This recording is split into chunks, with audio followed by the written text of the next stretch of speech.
بله بینندگان عزیز گرامی، کلیپ که خدمتون عرض کردم که پخش میکنیم از آقای قزوینی، کلیپی است که روش دروغ گفتن این آخوند مکار رو نشون میده.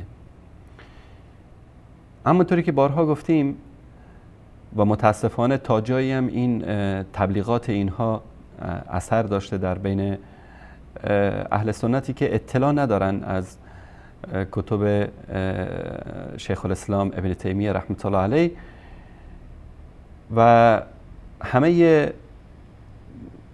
یعنی امکاناتشون رو بسیج کردن در طول تاریخ که با این عالم بزرگ اسلام مبارزه بکنن، چون که یکی از کتاب‌هایی که ایشون نوشته کتاب منهاج السنه است، کتابی که در رد منهاج الکرامه ابن مطهر حلی نوشت.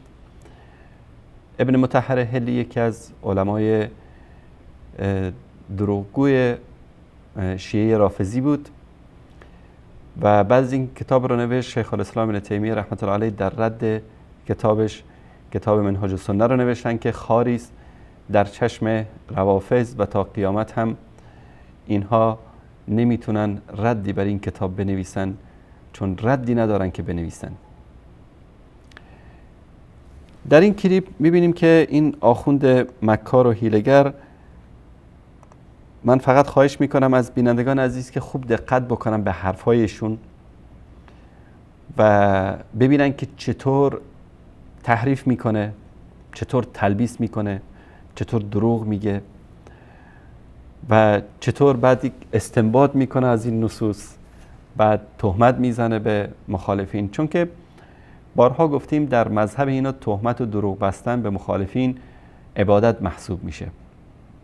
تنها مذهبی که فحش دادن، دروغ گفتن، تهمت زدن، به مخالفین غیبتشون کردن، این جز فضائل اعمال هست، مذهب شیعه اثناعشری است و انشالله از کتابای خودشون قبلا هم نشون دادیم و باز هم نشون خواهیم داد که چطور اینها میان و این تهمت ها و اهانت ها رو میکنن و نیتشون هم عبادت است.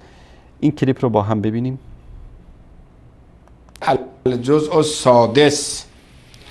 آقا تصور کردی جوان عزیز سنی تشریف بردید شما کتابخانه، خلاصه قفسه ها را گشتی، این کتاب را پیدا کردی، جلد ششم پیدا کردی. ببینید اینجا در صفحه 303 ببینید عبارت ابن تیمیه چی عزیز دل من. ما که این دیگه ما که ننوشتیم، ما هم که چاپ نکردیم، تحقیق هم ما نکردیم. این کتاب برای شما عرض کنم در عربستان و سعودی چاپ شده، در 9 جلدم هست. دکتر محمد رشاد سالمم تحقیق کرده از علمای بزرگ اهل سنت. ایشون میاد میگه آقا و اصل المذهب، ریشه مذهب کاری به شیعه هم نداره. اینجا خوب دقت بکنید، اول اومد جوانان اهل سنت، یعنی خودشو میخواد دلسوز اهل سنت و دلسوز جوانان اهل سنت جلوه بده. بعد اینجا هم خیلی با مکارگی میگه که کاری هم که به شیعه نداره. خوب دقت بکنید، میگه کاری هم به شیعه نداره. کمی برمیگردیم دوباره بشنوید. ریشه مذهب کاری به شیعه هم نداره، نمیگه مذهب شیعه، مذهب اباضی، کل مذهب. انما ابتدعه زنادقه منافقون.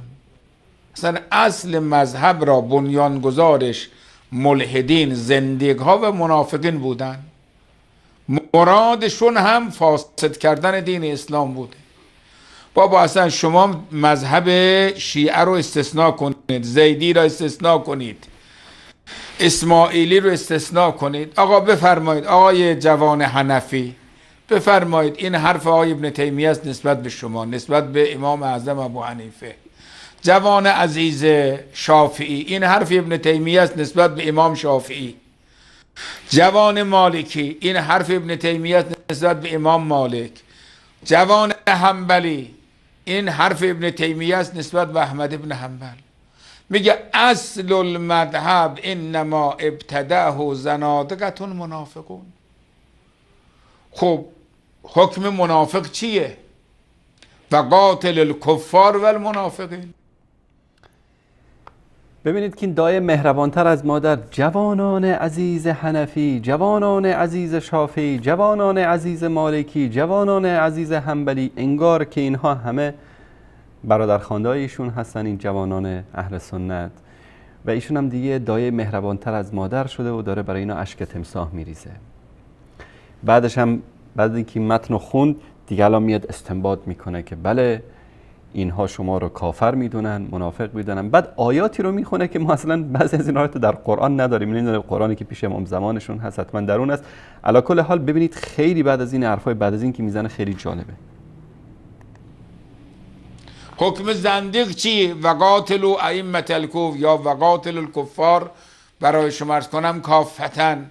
خب ببینید اینجا میاد حکم درست میکنه و به دنبال این حکم هم فتوای قتل صادر میکنه. شما خیال میکنی اینهایی که الان دارن در یمن، خب این جمعیتی که کشتن نزدیک برای شما عرض کنم به قول 7000 چقدر جمعیت در یمن کشتن، اینها آیا از این 10,000 یا 8,000 جمعیت اینها 500 نفر شیعه بوده؟ میگه در اینجا فتوا صادر میکنه. اولا کسی نیست به این آخوند کودن بگه که این کتاب منهاج السنه کتاب فتوا نیست، کتاب ردی است بر شیعه رافضی اثناعشری، بر دروغ‌هایی که علمای شیعه بستن. این کتاب ردی است بر دروغ‌های اینا. ثانیاً اینجا فتوا صادر نمیکنه. کتاب فتواش کتاب جداگانه ای است، مجموعه فتاوای شیخ الاسلام ابن تیمیه، که در اونجا در مورد مسائل فقهی و فتاوا و این چیزا صحبت میکنه. بعد الان میره سراغ یمن که بله در اونجا 7000 8000، اول میگه 7 و بعد میگه 8 و بعد میگه 10 کشتن و بر اساس همین فتاوا کشتن. ادامه کلیپ رو ببینید. کریم 1000 نفر شیعه، آیا این 5 یا 6000 سنی که کشتن اینها گناهشون چه بوده؟ اینهایی که الان نزدیک 70 80 تا مدرسه را ویران کردن، نزدیک 30 تا 40 تا بیمارستان رو ویران کردن، آخه این در کدام دینی، در کدام مذهبه؟ حتی بیمارستان های برای شما عرض کنم بدون این کلاشو حمامشو ببخشید، همیشه که این جلو عقب کرد بدونید که از شاه دروغای قزوینی رو داره میگه.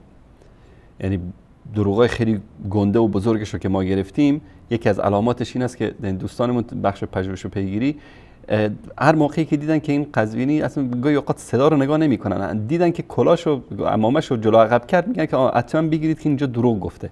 اینجا یکی از همین حرکات رو انجام میده. دوستان اگر دقت بکنن مذهبه، حتی بیمارستان های برای شما عرض کنم بدون مرز را که اصلا اینها رفتن اونجا برای مداوای مجروحین، بیچاره ها، بدبخت ها، خب اینها را برداشتن، اینها نابود کردن. آخه اینها به چه همین فتوا. آقا هر کس وهابی نباشد کافره، هر کس وهابی نباشد منافقه، هر کس وهابی نباشد زندیقه، هر کس وهابی نباشد این مفسد دین هست. ببینید میگه که فتوا صادر کرده که هر کس وهابی نباشد کافر است، زندیق است، منافق است، مفسد دین است. داره دروغ میگه. این انسان وقیح و این انسان دروغگو، یعنی سنگ پای قزوین، وقتی که به قزوینی بگیم، به خاطر قزوینی توهین است به سنگ پای قزوین. این آقا میاد میگه که بله گفتن که ابن تیمیه گفته که هر کس وهابی نباشه کافر است و زندیق است و منافق است و دینو میخواد نابود بکنه. من نمیدونم این انسانی که بوی از شرف و انسانیت نبرده چطور میخوابه شبها؟ یک از دوستان که در استودیو ایشون حضور داشت میگه که در جریان برنامه بهش آمپول میزنن از بس که فشارش میره بالا و وضعیتش خراب میشه. شاید هم این گرفتار این بیماری ها شده به خاطر همین عذاب وجدانی که اگر وجدانی داشته باشه. ادامه کلیپ رو ببینید. قد منافقه، هر کس وهابی نباشه زندگی، هر کس وهابی نباشد این مفسد دین هست، باید این بابا نابود بشه. بله. این از این کلیپ این آقا. حالا شما عزیزان کلیپ رو دیدید و شاید کسایی که ابن تیمیه رو نشناسن و از کتب ایشون اطلاعی نداشته باشن شاید فکر بکنن که حتما همچین چیزی در کتاب ایشون وجود داره، همچین حرفی رو زده. حالا بیاییم ببینیم که حقیقت چی است. من کتاب منهاج السنه رو آوردم اینجا. احمد جان اگر این کتاب رو نشون بدید.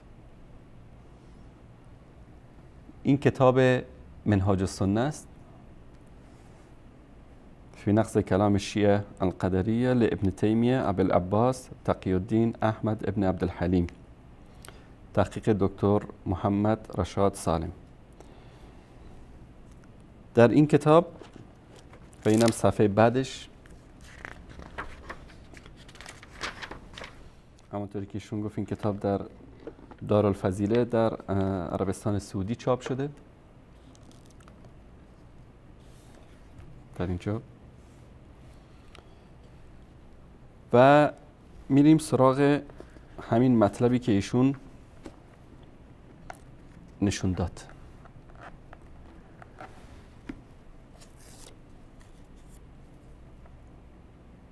و اصل المذهب انما ابتدعه زنادقة منافقون مرادهم افساد دین الاسلام.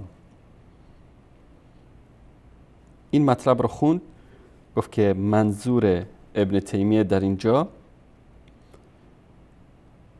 جلد 6 صفحه 303 و در این چاپ صفحه 697 است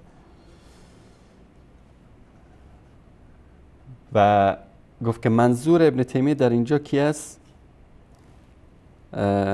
احناف هست، حنفی ها، حنبلی ها، شافعی ها، مالکی ها و اهل سنت. میام یک کمی به یک صفحه قبل از این برمیگردیم. در این فصل قال الرافضی، اصل این کتاب همونطوری که قبلا هم خدمتتون عرض کردم در رد شیعیان رافضی نوشته شده، در رد دروغ‌هایی که علمای اینها میگن. شیعه رافضی گفت، اینجا شیعه رافضی که گفت این رو نقل میکنه از کتاب منهاج الکرامه و قد ذکر الشهرستانی و هو من اشد المتعصبین علی الامامیه. یک روایتی رو که شهرستانی ذکر کرده، این رافضی ابن مطهر حلی در کتابش آورده. شیخ الاسلام ابن تیمیه میاد همین مطلب رو، قال الرافضی، یعنی همین رافضی ابن مطهر حلی گفت که شهرستانی این مطلب رو آورده. بعد از اون در اینجا الجواب، بعد از اینکه مطلب رو میاره الجواب میاد به این پاسخ میده. پاسخش تا اینجا هست، پاراگراف اول، دوم و سوم و تا این صفحه 697. این عبارت رو که من اینجا نشاندهی کردم دقت بکنید. و نحن اذا كنا قد بينا كذب كثير مما ينقله هذا الرافضي، و ما در این کتاب بیان کردیم دروغ‌های فراوانی رو که این رافضی، یعنی همین شیعه رافضی ابن مطهر حلی نقل میکنه. بعد در مورد بقیه علما میگه که علمای اهل سنت و غیر از روافض که اونها تعمداً دروغ نمیگفتن، نه شهرستانی نه غیر شهرستانی. اما در مورد شیعیان میاد در پاراگراف بعدی در مورد علمای شیعه چی میگه؟ ولیس فی الطوائف اکثر تکذیبا بالصدق و تصدیقا بالکذب من الرافضه. و در بین همه طوائف یا مذاهب و گروه ها که بگردید هیچ گروهی رو نمیابید غیر از رافضه که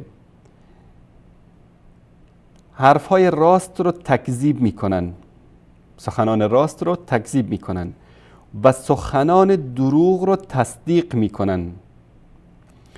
فان رؤوس مذهبهم، زیرا که سران مذهب اینها، مذهب کی؟ مذهب روافض، و ائمه الذین ابتدعوه، و همون ائمه‌ای که مثل مجلسی و کلینی و مفید و مضر و جزایری و اینا، و ائمه الذین ابتدعوه و اسسوه، کسانی که این بدعت رافضه‌گری رو ایجاد کردن و این دین باطل رو اساس گذاشتن، پایه گذاشتن، کانو بودند منافقین زنادقه،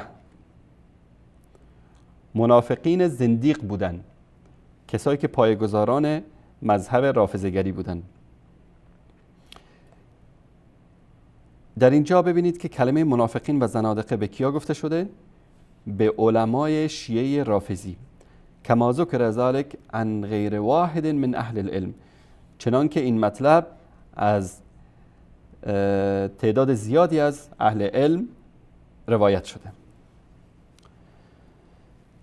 بعد میاد میگه و هذا ظاهر لمن تأمله، و این آشکار است برای کسی که در این مورد بیاندیشه، فکر بکنه. به خلاف قول الخوارج، به خلاف سخنان خوارج، فانه کان عن جهل به تأویل القرآن، یعنی خوارج رؤوسشون منافقین و زنادقه نبودن، دروغ نمیگفتن. یک از صفات خوارج این بود که دروغ نمیگفتن. و مشکلشون چی بود؟ جهلشون در تأویل قرآن بود، چنان که شیخ الاسلام ابن تیمیه رحمة الله در اینجا ذکر میکنه. و غلو فی تعظیم الذنوب، و مشکل خوارج چی بود؟ که یعنی گناه رو، خیلی گناهی که مثلا سبب کفر نمیشد، سبب خارج شدن از دین نمیشد، اینو خیلی بزرگش میکردن و به سبب این گناه مردم رو تکفیر میکردن. شیخ الاسلام در اینجا میگه که به خلاف خوارج که یعنی دروغ نمیگفتن و مشکلشان جهل در تعویل قرآن بود و غلو در تعظیم، در بزرگ داشت گناه رو خیلی براشون بزرگ بود و کسی که گناه میکرد اونو تکفیر میکردن. و کذالک قول الوعیدیه، وعیدیه که گروهی از خوارج هستن، و القدریه کان عن تعظیم الذنوب، مشکل اونام در تعظیم گناه بود، یعنی انسان گناهکار رو تکفیر میکردن. و کذالک قول المرجئه، مرجئه این گونه بودن، کان اصل مقصودهم نفی التکفیر عمن صدق الرسل، مرجئه مشکلشون این بود و به خاطر نفی تکفیر این کار رو کردن، این تعبیرهای اشتباهی که داشتن. و لهذا، و به همین دلیل، رؤوس المذاهب التي ابتدعوها لم يقل احد انهم زنادقة منافقون، به خاطر همین رؤوس این مذاهب، ببینید که شیخ الاسلام ابن تیمیه میاد خوارج و مرجئه و قدریه و اینها رو میگه که رؤوس مذاهب اینها منافق و زندیق نبودن، به خلاف روافض که در اینجا گفت رؤوس مذهب و ائمه الذين ابتدعوه و اسسوه كانوا منافقین و زنادقه. رؤوس مذهب روافض منافقین و زنادقه بودن، ولکن دیگر مذاهبی که در اینجا ذکر شده رؤوس اینها کسی نگفته که زندیق و منافق بودن. کسی که اینقدر احتیاط میکنه به خوارج و به مرجئه و به قدریه نمیگه که زندیق و منافق، بعد میاد به حنفی و شافعی و مالکی و حنبلی میگه که زندیق و منافق. اما چی کار میشه کرد؟ رسول الله صلی الله علیه و سلم میفرمایند که اگر کسی شرم و حیا نداره هر چی دلش میخواد بکنه. این آخوندا که شرم و حیا ندارن، دروغ گفتن و تهمت زدن هم که براشون عبادته. در اینجا چی میگه؟ ولهذا رؤوس المذاهب التي ابتدعوها لم يقل احد انهم زنادقه منافقون. رؤوس این مذاهبی که ذکر شد کسی نگفته که اونا زندیق و منافق بودن، به خلاف رافضه، برعکس شیعیان رافضی، فان رؤوسهم كانوا كذلك، برعکس رؤوس این مذاهب، رؤوس رافضه چی بودن؟ زندیق و منافق بودن. بعد اینجا در مورد خوارج و قدریه و جهمیه و اینا میاد میگه، بعد از اون میاد میگه که و اصل المذهب، مثل آیت الله بخونم اینو، و اصل المذهب انما ابتدعوه زنادقه منافقون مرادهم افساد دین الاسلام. این آخوند احمق بی سواد نمیدونه که در اینجا وقتی که الف و لام اومد، این الف و لام عهد است، یعنی برمیگرده به اصل مطلب. اصل مطلب در مورد کیه؟ در مورد رافضیه، در مورد مذهب روافض است، در مورد رؤوس و کسانی که ساختن این مذهب رو که اونا زندیق هستن و منافق هستن. این الف و لام المذهب در اینجا، خب این احمقا که بلد نیستن قرآن بخونن، بلد نیستن یک متن عربی رو درست ترجمه بکنن، شما میخواید که این چیزا رو بلد باشن؟ این قزوینی دروغگو مکار هیلگر در اینجا یک جمله رو گرفت از اینجا و دیگه بله شافعی و مالکی و حنبلی و حنفی و دایه مهربانتر از مادر برای جوانان اهل سنت شد. و در اینجا و اصل المذهب که میگه شیخ الاسلام ابن تیمیه رحمت الله علیه، برمیگرده به اصل مطلب. اصل مطلب چی است؟ و قال الرافضی که در این صفحه نشون دادیم در اینجا، و یا که در اینجا میگه که و ائمه الذين ابتدعوه و اسسوه كانوا منافقین زنادقه. و اصل المذهب اینجا برمیگرده به اصل مذهب رافضه‌گری، اصل مذهب شیعه اثناعشری. انما ابتدعوا زنادقه منافقون مرادهم افساد دین الاسلام، که اصل مذهب رافضه‌گری رو کسانی که ایجاد کردن زندیق‌ها و منافقین بودن و هدفشون افساد دین اسلام است. این اصل مطلبی است که در کتاب منهاج السنه شیخ الاسلام ابن تیمیه رحمه الله در مورد روافض اومده بود. و این آخونده بگیم بی سواد، چون واقعا اگر سواد می داشت و ما قبل و ما بعد این مطلب رو میخوند، شاید اینطوری اگر میفهمید، چون سخنان شیخ الاسلام رحمه الله خیلی از سطح این آخونده خیلی بالاست. یعنی اگر این قزوینی 100 سال دیگه هم نان بینمک بخوره در حوزه علمی قم، نمیتونه یک صفحه از کتاب منهاج السنه رو درست حسابی به فارسی ترجمه بکنه. اما هدف چی است؟ هدف دور کردن مسلمانان از اصل دین است. کتاب منهاج السنه شیخ الاسلام ابن تیمیه تو خونه همه کسا که نیست. من همین کلیپ رو که دوستان دادن تعجب کردم، همین کلیپ در بعضی از صفحات تاجیکی، در بعضی از صفحات افغانی گذاشته بودن که بله ببینید که ابن تیمیه چیکار کرده، زندیق و منافق گفته به مذاهب اربعه اهل سنت. این گونه است که اینها در بین اهل سنت اختلاف میندازن. این گونه است که میان مطلبی رو به دروغ ترجمه میکنن، تلبیس میکنن، خیانت میکنن تا یکی از علمای اهل سنت رو بدنام بکنن. من یک مطلبی رو خدمتتون عرض بکنم که واقعا جالب است.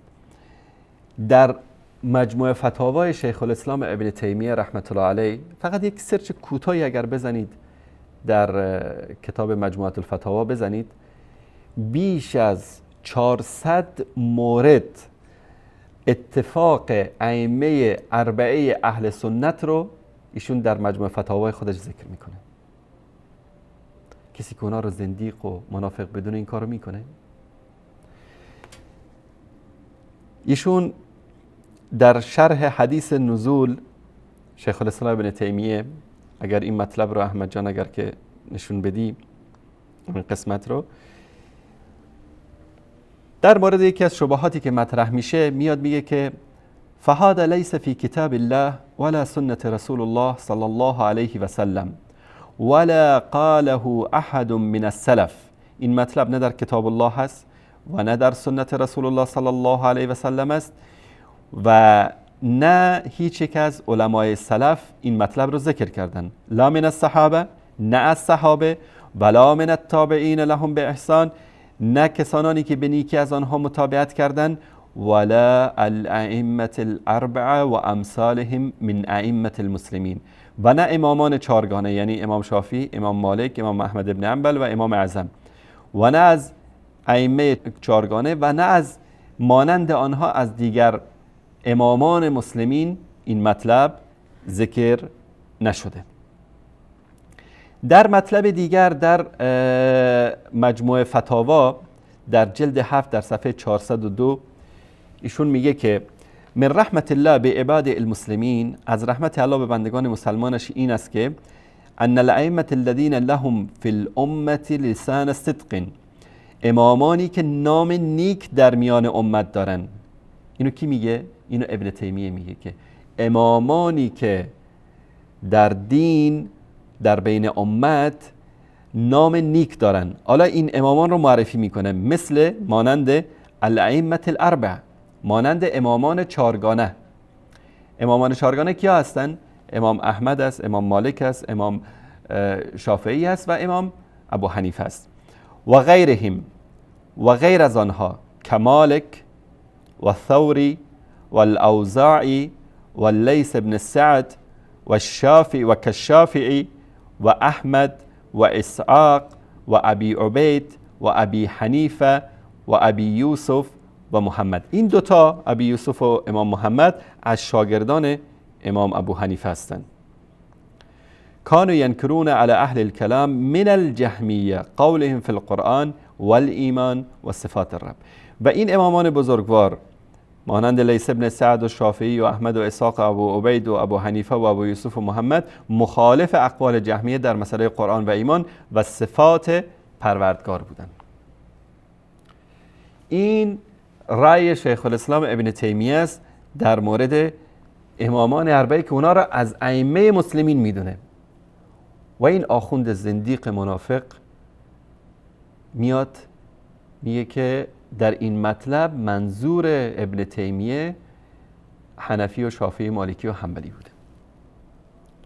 همونطوری که ما قبلا در مورد امام بخاری تحدی کرده بودیم و کشتن خودشون رو در این 1 سال گذشته که بیان و اینو جواب بدن، باز هم تحدی میکنیم و من میدونم که خیلی خوششون میاد از این تحدی های شبکه وصال حق، که اگر قزوینی، اگر تو حرامزاده نیستی، اگر تو واقعا پدر و مادر داری، اگر واقعا تو آیت الله و دکتر هستی، اگر تو واقعا عالم علم رجال هستی، بیا و این مطلب را از منهاج السنه نشون بده و جواب ما رو بده. اگه به اندازی یک جو غیرت داری و من میدونم که نداری، اگر میداشتی این گونه وقیحانه دروغ نمیگفتی،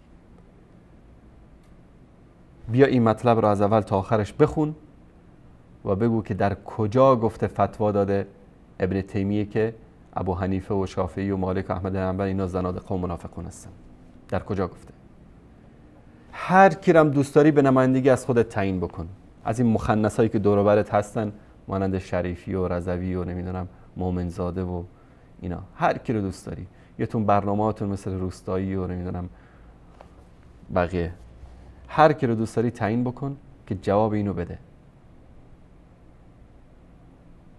چون ما یقین داریم که تو دروغ میگی به خاطر فریب دادن اهل سنت، به خاطر فریب دادن شیعیان. این بود کلیپی که از این آخوند مکار حیله‌گر دوستان تهیه کرده بودن.